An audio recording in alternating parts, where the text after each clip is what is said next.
Dans la deuxième épître de Pierre, dans le second chapitre, nous voyons que les faux prophètes ont fait leur apparition. Ils sont spécialisés dans la contrefaçon d'une œuvre. Pierre les caractérise de chiens et de pourceaux, parce qu'ils corrompent les choses et apportent la confusion dans le domaine du royaume de Dieu. Dans le troisième chapitre, il mentionne les moqueurs. Ce sont ceux qui méprisent ce que Pierre déclare et qui le considèrent honteux et détestable. En définitive, c'est le témoignage du royaume qui est rejeté.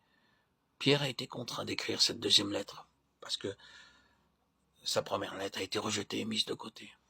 Ce qui a été consigné dans cette deuxième épître décrit l'atmosphère spirituelle qui s'opposait à son témoignage. Il dévoile ouvertement que son témoignage a été rejeté par les hommes.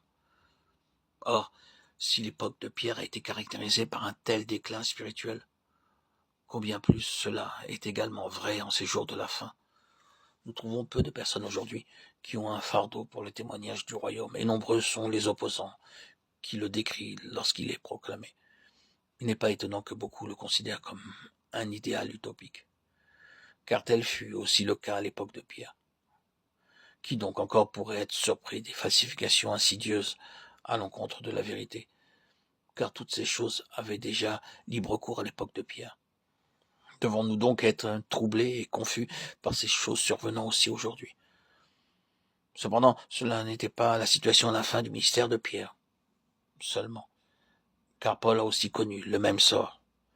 La mention de ces choses se trouve dans la deuxième lettre de Paul à Timothée. Peu de temps après avoir écrit cette lettre, Paul connut le martyre. Ainsi donc, en parcourant cette dernière lettre, nous pouvons percevoir la situation à la fin du ministère de Paul dans 2 Timothée 1, 5, 15. Il déclare « Tous ceux dont en Asie m'ont abandonné, les exigences que nécessitait le témoignage du Seigneur semblaient trop dures et trop restrictives, et beaucoup de croyants n'ont pas voulu les supporter, parce qu'ils les croyaient impossibles à réaliser. Ils ont donc fait demi-tour. Ni l'apôtre, ni le Seigneur lui-même n'ont pu les persuader de la nécessité de tenir ferme. C'est pourquoi le Seigneur et Paul les ont tristement laissés partir. La lettre aux Philippiens fut aussi écrite à cette même époque. Que nous rappelle-t-elle? Tous cherchent leur propre intérêt. Philippiens 2, 21. Une fois de plus, les gens ont rejeté le témoignage de cet apôtre. Ce qu'il faisait leur semblait si important qu'ils délaissaient les intérêts du Seigneur. Cependant, si nous prenons tellement soin de nos propres intérêts, comment pourrons-nous nous occuper de ceux du Seigneur?